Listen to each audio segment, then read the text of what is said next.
Good morning, students. Welcome to the Maths and Science Zone channel. Class ninth, Lecture 3. You'll study average speed, average velocity, acceleration, uniform acceleration, non-uniform acceleration, and retardation. To study full chapter motion, keep seeing the lectures of motion. In class 3, first we'll revise about the average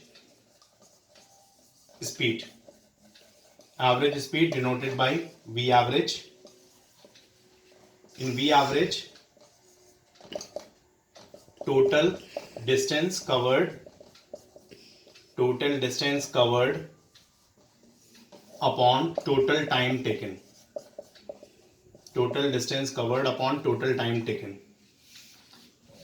In total distance covered, there can be 2, 3, 4, any number of distances. ये मैंने बताया था ना कि distance we denote with S now, है ना. This you have to remember because class 8 तक आप S से speed को denote करते रहे हो. अब आप distance को और displacement को S से denote करोगे और speed और velocity को V से denote करोगे. ये सबसे important habit है जो सबको बनानी है. Then S1 plus S2 plus S3 जितनी भी distances दी हो upon T1 plus T2 plus T3 जितने भी टाइम दिए हो, ये हम लोगों को एवरेज स्पीड के कॉन्सेप्ट में रखना है. अब इस एवरेज स्पीड के कॉन्सेप्ट में एवरेज वेलोसिटी का कॉन्सेप्ट अगर डालें तो एवरेज वेलोसिटी में क्या होगा? Average velocity denoted by V average with the arrow cap. हमें एरो कैप सिर्फ तब लगाने की जरूरत पड़ती है जब एवरेज स्पीड और वेलोसिटी दोनों साथ साथ हो जाएं. अब यहां पे टोटल डिस्टेंस की जगह सिर्फ क्या लिख दूंगा मैं? Total displacement. Total displacement covered और total time taken as it is है. डिस्प्लेसमेंट के लिए सारे एस पे एरो कैप लगा दूंगा. तो ये मेरा एवरेज वेलोसिटी का फॉर्मूला हो गया. एवरेज स्पीड और एवरेज वेलोसिटी के दोनों के ऑलमोस्ट सेम फॉर्मूले हैं. We have discuss this in class 2 also. इसके अलावा हम लोग का एवरेज वेलोसिटी और एवरेज स्पीड का एक और फॉर्मूला भी होता है. एवरेज वेलोसिटी के लिए हम लोग एक और जो फॉर्मूला यूज करते हैं that is initial velocity plus final velocity upon 2. ये बात बिल्कुल ध्यान रखना कि जब तक कोई वेक्टर क्वांटिटी स्केलर के साथ ना हो तब तक इस एरो को लगाने की जरूरत नहीं है. ये एरो एक वेक्टर क्वांटिटी की पहचान है. पीपल वेरी वेल रिमेंबर ना, स्केलर क्वांटिटी और vector quantity. Scalar quantities are those quantities in which there is only magnitude और vector quantities are those in which there is magnitude and direction. तो ये direction को represent करने वाला arrow है. ठीक है. और अगर यही हमें एवरेज स्पीड के लिए सेम फॉर्मूला बनाना है तो it remains again same V average. तो V average equals to V plus U upon 2. अब किसी के दिमाग में आ रहा होगा सर अगर मैंने एवरेज वेलोसिटी में हर बार एरो कैप लगा दिया तो कोई फर्क पड़ेगा? तो बेटा कोई फर्क नहीं पड़ेगा. एरो कैप वेलोसिटी वर्ड के साथ लगा देने से फर्क नहीं पड़ेगा. बट अननेसेसरी हम लोग क्यों दिखाएं इसे?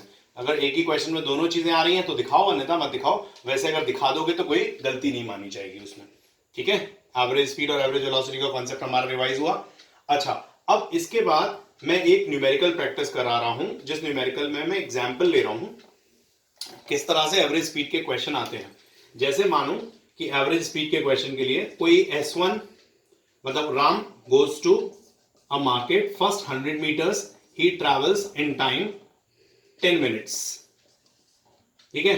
Next he got a lift for next 1 kilometer he traveled in just 2 minutes. ठीक है. And finally he again came on foot and rest of the 300 meters he traveled in 5 minutes. Okay, 10 minutes again. अभी हमारे 3 distances 3 time दे दिए गए. तो अब हमें अगर यहां पर क्वेश्चन होता है कि फाइंड एवरेज वेलोसिटी, तो हम सारे डिस्टेंसेस को मीटर में कन्वर्ट करके 1 किलोमीटर मतलब 1000 मीटर हुआ और सारे टाइम को सेकंड्स में कन्वर्ट करके 10 मिनट्स का मतलब 10 इंटू 60 600 सेकेंड्स. 2 मिनट्स का मतलब 120 सेकेंड्स और 10 मिनट्स का मतलब अगेन 600 सेकेंड्स. तो यहां पे हमने 6 12 13 20 सेकेंड्स कर देने हैं. 600 प्लस 600 प्लस 120. तो ये हमारा कितना हो गया? 1400 upon 1320 seconds.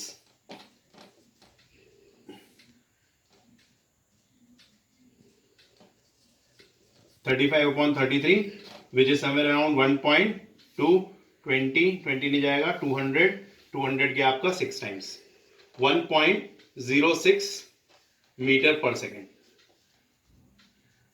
1.06 metre per second 1.06 metre per second तो 1.06 मीटर पर सेकेंड की इसकी एवरेज वेलोसिटी हुई. In example, I'll take for the second formula also, in which initial velocity and final velocity are given. Suppose the initial velocity by which an object was moving was given as 8 meter per second, and the final velocity at which the object was moving was given as 72 kilometer per hour. Find average velocity. Now in this question we are being provided with the initial and final. There are no displacements or different times being given. So automatically we have to understand that here we have to take the formula initial plus final upon 2. Only the initial velocity and the final velocity are given. So first of all we will convert this final velocity also in the meter per second. We should have the same unit, then only we can find the average of two things. So 72 km per hour, how we will convert? 72 into 1000 upon 3600. 20 meter per second. So what will be the formula for average velocity? Average velocity equals to v plus u upon 2. That is 20 plus 8 upon 2 become 14 meter per second. Generally these questions doesn't come because they are very simple ones, but we should know that this is also one of the type. In this case I was talking about the initial velocity, final velocity, average velocity, but I have not used the arrows. Anyone can answer why I have not used the arrows? Yes, I have not used the arrows because here we are talking only about the velocity in the question. If along with the velocity, speed could also be given in the question, then we could have put the arrows. For another child, if someone wants to put, there is no trouble in it. You can put arrows. Still the question remains same because the question talks about the velocity only. Okay, now I'm going to discuss with the new concept, and the new concept is acceleration. Many of you must have heard this word, acceleration. Acceleration. This acceleration word is being commonly used by us in the term accelerator. होता है ना accelerator. Accelerator हम लोगों की bike में, scooter में, है ना, जो स्कूटी एक्टिवा तुम लोग चलाते हो उस समय तो सिर्फ एक्सेलेरेटर पे ही सब कुछ बेस्ड होता है. एक्सेलेरेटर एंड ब्रेक दो ही चीजें होती हैं. तो ये एक्सेलरेटर का मतलब क्या? जो एक्सेलरेट करे मतलब स्पीड को बढ़ाए. ठीक है, तो acceleration is rate of change of velocity. अच्छा, डेफिनेशन में एक बात याद रखना, स्पीड और velocity in general same terms हैं, लेकिन जब एक्सेलरेशन की डेफिनेशन आती है तो सिर्फ यहाँ वेलोसिटी ही वर्ड आपको यूज करना है. आपको एक्सेलरेशन की डेफिनेशन में कभी स्पीड वर्ड यूज नहीं करना है. इन जनरल स्पीड और वेलोसिटी एक ही है, लेकिन जब स्पेसिफिक होने की बात होती है तो उन जगहों पर स्पेसिफिक हमें ध्यान रखना पड़ता है. तो rate of change of velocity यानी किस रेट से वेलोसिटी चेंज हो रही है. तो इन्हीं जो भी रेट होता है वो किस तरह से डिफाइन होता है. हम एक्सेलरेशन का एक जनरल फॉर्म बनाएंगे. Acceleration equals to final velocity, जो भी ऑब्जेक्ट फाइनली जिस वेलोसिटी तक पहुंच गया है, माइनस इनिशियल वेलोसिटी. ज्यादातर इनिशियल वेलोसिटी जीरो होती है अगर ऑब्जेक्ट रेस्ट से शुरू हो रहा है तो, और अगर ऑब्जेक्ट रेस्ट से शुरू नहीं हो रहा है तो उस केस में सर्टेन इनिशियल वेलोसिटी भी होती है. तो यहां पर acceleration equals to final velocity हम लोग किससे डिनोट करते हैं? v से. जनरली भी वेलोसिटी v से और फाइनल वेलोसिटी भी v से. इनिशियल के लिए स्पेसिफिक सिंबल है u, sorry t, not t, 2. Final velocity minus initial velocity upon t. Minded, यहां 2 नहीं t होना है. a equals to v minus u upon t. ये हम लोगों का बनना एक्सप्रेशन ऑफ एक्सेलरेशन. एक्सेलरेशन को कैसे डिफाइन करना है? Rate of change of velocity. और एक्सेलरेशन का एक्सप्रेशन क्या बना? a equals to v minus u upon t. अगर u जीरो है तो हम जीरो पुट करके इसकी वैल्यू सॉल्व कर लेंगे. Students, I was talking about acceleration. तो अब एक्सेलरेशन का SI unit of acceleration. Acceleration का SI यूनिट. तो SI यूनिट एक्सेलरेशन का कैसे निकालना है? एक्सेलरेशन इक्वल्स टू, आपने एक्सप्रेशन सीखा, v minus u upon t. अब वेलोसिटी का SI unit metre per second होता है, तो चेंज ऑफ वेलोसिटी का भी मीटर पर सेकंड ही होगा, और टाइम का सेकंड होता है. तो metre per second divided by second है तो इंटू 1 बाई सेकंड कर दिया, तो मीटर पर सेकंड स्क्वायर. इसको कैसे कैसे लिख सकते हैं? मीटर पर सेकंड स्क्वायर ऐसे भी लिख सकते हैं, और metre inverse of second square भी लिख सकते हैं. अब ये भी मैथमेटिक्स में एक्सपोनेंट्स में सीखा है ना, कोई डिनोमिनेटर में पावर होता है तो न्यूमरेटर में नेगेटिव पावर के रूप में आ जाता है. तो मीटर पर सेकंड स्क्वायर, इसको पढ़ते हैं मीटर इनवर्स सेकंड स्क्वायर. दोनों ही तरीके होते हैं एक्सेलरेशन के एसआई यूनिट लिखने के। बी वेरी क्लियर, टीचर बहुत पर्टिकुलर होता है कि एक्सेलरेशन का यूनिट कहीं बच्चा बस मीटर पर सेकंड लिख भर दे और टीचर ने वहां गोला मारना है। हमेशा ध्यान रखना है मीटर पर सेकंड स्क्वायर में होता है एक्सेलरेशन। ठीक है, अब मैं एक जनरली एक्सेलरेशन को रीड कैसे करते हैं इस बात को समझते हैं। एक्सेलरेशन को रीड कैसे करते हैं, जैसे अगर तुम्हें मान लो एक्सेलरेशन की वैल्यू दी हुई है a equals to 3 metre per second square. ठीक है, तो इस बात का मतलब क्या हुआ, इस बात का मतलब हुआ change of velocity is 3 meter, increase in velocity by 3 meter per second in each second। हर एक सेकंड पे 3 मीटर पर सेकंड वेलोसिटी बढ़ रही है। ठीक है, इसको रीड करने का तरीका क्या है, increase in velocity by 3 metre per second in each second. अब कई बच्चों के दिमाग में होगा सर अगर यहां डिक्रीज होता तो, यस डिक्रीज पॉसिबल है, तो डिक्रीज के लिए यहां माइनस साइन होता। अगर ये माइनस लिखा होता तो यहां पर हम इंक्रीज वर्ड को हटा के क्या लिख देते, डिक्रीज। लेकिन किस केस में डिक्रीज लिखते हैं, जब हमारा ए की वैल्यू माइनस में दी होती, और जब ए की वैल्यू माइनस में दी होती है तो इसको हम लोग एक्सेलरेशन नहीं, इसको हम रिटार्डेशन बोलते हैं, क्योंकि ये किस डिक्रीज किस तरह से हो रही है वेलोसिटी उसको बता रहा है। तो एक्सेलरेट करना वेलोसिटी का बढ़ना होता है, रिटार्डेशन या डिसेलरेशन ये वेलोसिटी का घटना होता है। तो जब भी नेगेटिव वैल्यू होती है उसको हम लोग रिटार्डेशन रीड करते हैं। रिटार्डेशन के लिए हम लोग कोई सेपरेट सिंबल यूज नहीं करेंगे, एक्सेलरेशन के सिंबल में वैल्यू के आगे नेगेटिव साइन लगा देना, ये हमारे रिटार्डेशन को शो करता है। ठीक है, अब अगर हमने इसको एक छोटे से न्यूमेरिकल के फॉर्म में कन्वर्ट किया, जैसे हमने तुमसे कहा कि मान लो कि एक ऑब्जेक्ट है जिसकी इनिशियल वेलोसिटी जो है वो 4 मीटर पर सेकेंड है, और फाइनली उस ऑब्जेक्ट की जो वेलोसिटी हो गई है वो 26 मीटर पर सेकेंड हो गई है, और ऐसा करने में उस ऑब्जेक्ट ने जो टाइम लिया है 4 सेकेंड का टाइम लिया है। तो बताओ वो किस रेट से एक्सेलरेट हो रहा है। तो सीधा सीधा हम लोग वी नो करके फॉर्मूला लिखेंगे, acceleration equals to change in velocity upon time. तो change in velocity 26 minus 4 upon 4, 22 upon 4 which is 5.5 metre per second, या metre per second square, metre per second square. तो 5.5 मीटर पर सेकेंड स्क्वायर ये हमारा acceleration हो गया। अब इस question में हमारे पास एक्सेलरेशन पूछा गया है, u v t दिया हुआ है। अब इन चारों में से किसी भी 3 चीजों को देके आपसे चौथी चीज पूछी जा सकती है। You can practice n number of numericals based on this. अपने आप सेल्फ में भी न्यूमेरिकल बना के प्रैक्टिस कर सकते हो। Be in a habit to use this formula a equals to v minus u upon t। इन 4 वेरिएबल्स में कोई 3 आपको दे दिए जाए, किसी एक की वैल्यू आप फाइंड कर सकते हो, acceleration, time, initial velocity, final velocity. और इस क्वेश्चन का एक जो फॉर्मेट है ये दिमाग में सेट कर लो कि हम इस फॉर्मूले को बार बार यूज कर सकें। ठीक है, अब एक्सेलरेशन में एक और टर्म होता है uniform acceleration. Uniform acceleration, non uniform acceleration. चाहे वो यूनिफॉर्म एक्सेलरेशन हो चाहे वो नॉन यूनिफॉर्म एक्सेलरेशन हो, सब में यूनिट तो सेम ही रहेगा, मीटर पर सेकेंड स्क्वायर ही रहेगा।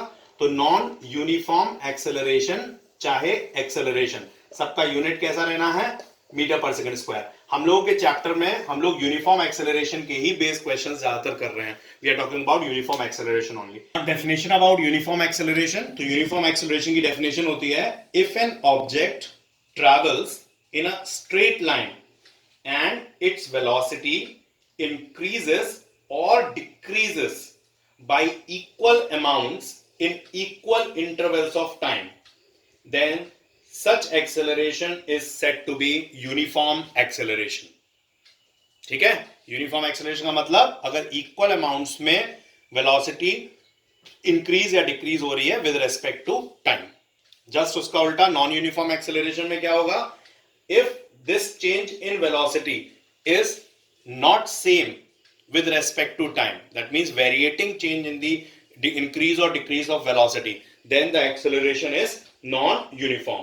तो non-uniform acceleration को कैसे define करोगे, an object can travel with non-uniform acceleration if its velocity changes at a non-uniform rate. ठीक है, non-uniform acceleration हमारी day to day life में ज्यादा होता है। नॉन यूनिफॉर्म, अगर कोई गाड़ी कार चल रही है सड़क पे तो नॉन यूनिफॉर्म एक्सेलरेशन से ही चलती है। अचानक कोई आ गया, धीरे हो गई, फिर अचानक तेज हो गई, फिर स्पीड ब्रेकर्स आ गए, धीमे तेज होता रहता है ना, तो नॉन यूनिफॉर्म एक्सेलरेशन से चलते हैं।